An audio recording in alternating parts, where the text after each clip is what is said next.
So hey guys, welcome back. Today we have so many leaks regarding iOS 15 and iPhone 13. And first of all, talking about iOS 15 and which devices are going to get this major update. And the devices from 6S to iPhone 12 series and also the iPhone 13 series will get this iOS 15 update. And guys, this iOS 15 update is going to become a very major update like iOS 14. And feature wise, you will get to see a lot of new features, which includes at number 1 is always on display. So guys, yes, finally Apple is going to give you always on display option in iOS 15.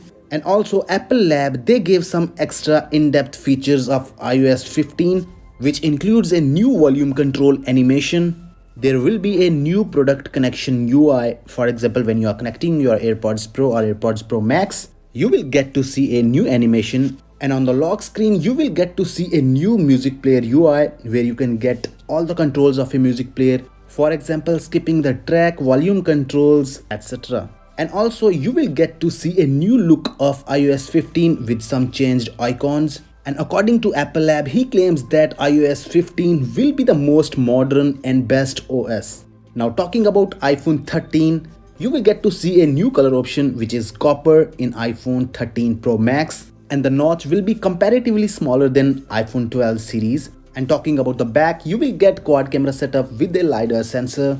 There will be no port for charging. Yes, Apple is going to remove the charging port in iPhone 13 and it will completely depends on wireless charging. And talking about display, you will get 120Hz display refresh rate with maybe in-display fingerprint sensor. You will get fingerprint sensor at the power button. And also Apple will introduce its latest flagship chipset, which will be Apple's A15 chipset in iPhone 13.